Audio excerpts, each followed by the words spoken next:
I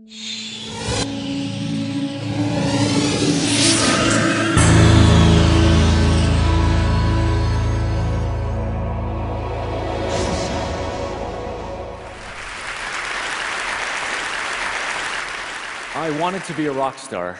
I dreamed of it, and that's all I dreamed of. I should be more accurate. I wanted to be a pop star. This was in the late 80s. And mostly I wanted to be the fifth member of Depeche Mode or Duran Duran. They wouldn't have me. I didn't read music, but I played synthesizers and drum machines. And I grew up in this little farming town in northern Nevada, and I was certain that's what my life would be. And when I went to college at the University of Nevada, Las Vegas, when I was 18, I was stunned to find that there was not Pop Star 101 or even a degree program for that interest. And the choir conductor there knew that I sang and invited me to come and join the choir.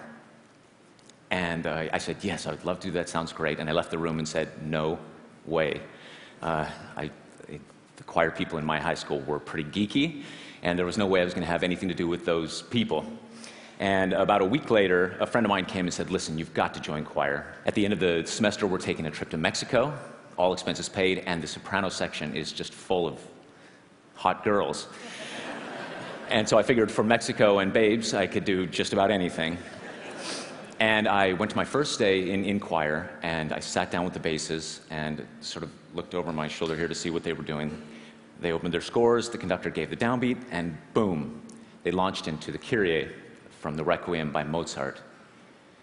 And my entire life I had seen in black and white, and suddenly everything was in shocking technicolor. The most transformative experience I've ever had in that single moment, hearing dissonance and harmony, and people singing, people together, this shared vision. And I felt for the first time in my life that I was part of something bigger than myself. And there were a lot of cute girls in the soprano section, as it turns out. I decided to write a piece for choir a couple of years later as a gift to this conductor who had changed my life. I had learned to read music by then, or slowly learning to read music, and that piece was published. And then I wrote another piece, and that got published, and then I started conducting, and I ended up doing my master's degree at the Juilliard School, and I find myself now in the unlikely position of standing in front of all of you as a professional classical composer and conductor. Well, a couple of years ago, a friend of mine emailed me a link, a YouTube link, and said, you have got to see this. And it was this young woman who had posted a fan video to me singing the soprano line to a piece of mine called Sleep. Hi, Mr. Eric Whitacre. My name is Britland Lucy, and this is a video that I'd like to make for you. Here's me singing Sleep. I'm a little nervous, just to let you know. If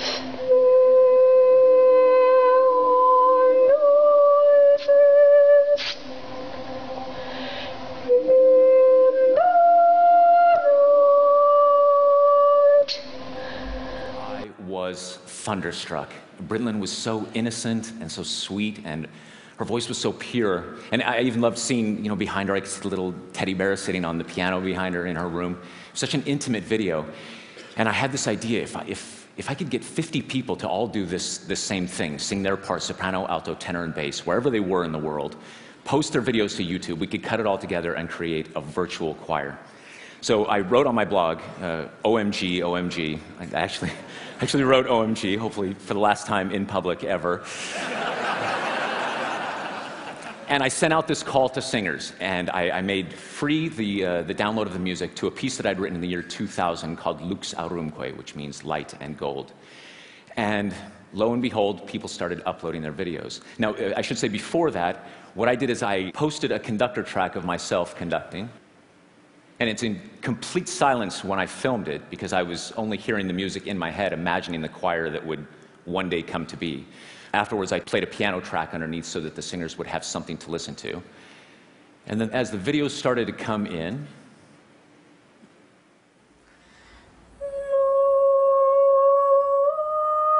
this is Cheryl Ang from Singapore.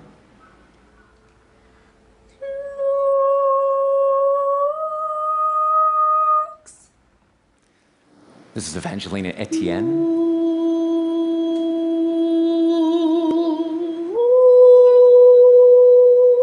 Massachusetts. Stephen Hansen from Sweden. This is Jamal Walker from Dallas, Texas.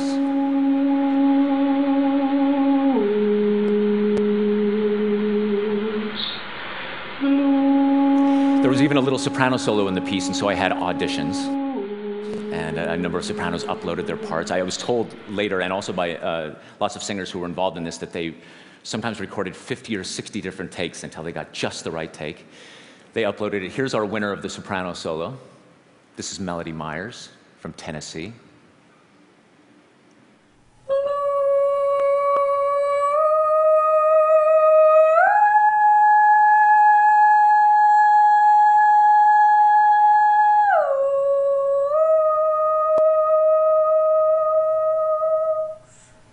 I love the little smile she does right up at the top of the note, like, yeah, no problem, everything's fine.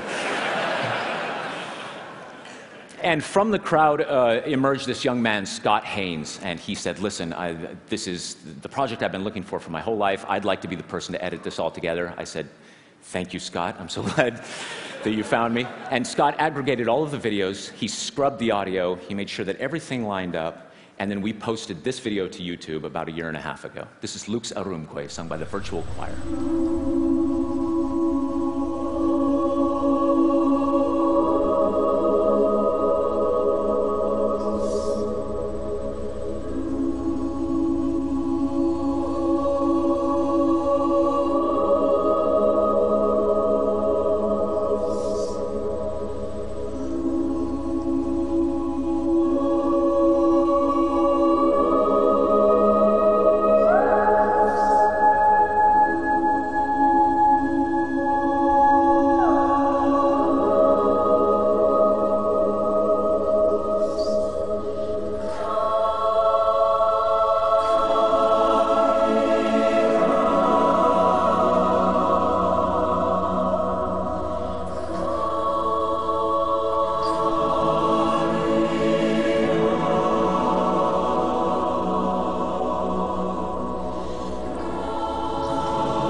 I'll stop it there in the interest of time.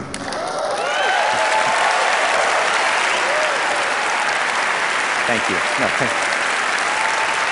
thank you.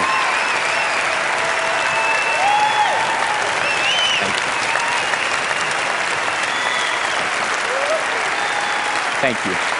So there's more. There's more. Thank you so much. And I had the same reaction you did. I actually was moved to tears when I first saw it. I just couldn't believe how the poetry of all of it. These souls all on their own desert islands, sort of sending electronic messages in bottles to each other. And the video went viral. We had 1 million hits in the first month, and it got a lot of attention for it. And because of that, then a lot of singers started saying, all right, what's Virtual Choir 2.0? And so I decided for Virtual Choir 2.0 that I would choose the same piece that Britlin was singing, Sleep, which is another work that I wrote in the year 2000, poetry by my dear friend Charles Anthony Silvestri. And again, I posted a conductor video, and we started accepting submissions. This time we got some more mature members. On my pillow, safe in bed.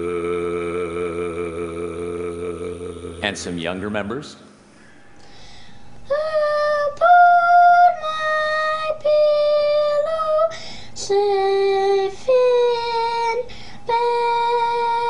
That's Georgie from England. She's only 9. Isn't that the sweetest thing you've ever seen? Someone did all 8 videos of bass, even singing the soprano parts. This is Bo Otten.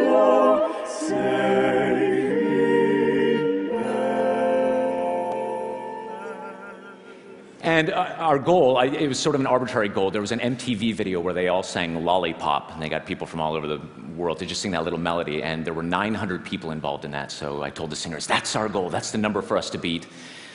And we just closed submissions January 10th, and our final tally was 2,051 videos from 58 different countries.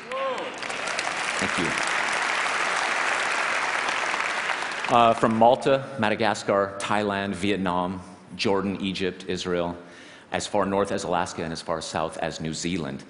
And we also put a page on Facebook for the singers to upload their testimonials, what it was like for them, their experience singing it. And I've just chosen a few of them here. My sister and I used to sing in choirs together constantly. Now she's an airman in the Air Force, constantly traveling. It's so wonderful to sing together again. I love the idea that she's singing with her sister. Aside from the beautiful music, it's great just to know I'm part of a worldwide community of people I never met before, but who are connected anyway. And my personal favorite, when I told my husband that I was going to be a part of this, he told me that I did not have the voice for it. Yeah, I'm sure a lot of you have heard that too. Me too. It hurt so much, and I shed some tears, but something inside of me wanted to do this despite his words. Is a dream come true to be part of this choir, as I've never been part of one. When I placed a marker on the Google Earth map, I had to go with the nearest city, which is about 400 miles away from where I live. As I am in the great Alaskan bush, satellite is my connection to the world. So two things struck me deeply about this. The first is that human beings will go to any lengths necessary to find and connect with each other. It doesn't matter the technology. And the second is that people seem to be experiencing an actual connection. It wasn't a virtual choir that there are people now online, they're friends, they've never met, but I know myself too, I feel this virtual esprit de corps, if you will, with all of them. I feel a closeness to this choir, almost like a family. What I'd like to close with then today is the first look at Sleep, Virtual Choir 2.0. This will be a premiere today. We're not finished with the video yet. You can imagine with 2,000 synchronized YouTube videos, the render time is just atrocious. But we do have the first 3 minutes, and it's a tremendous honor for me to be able to show it to you here first. You're the very first people to see this. This is Sleep, the Virtual Choir.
Thank you.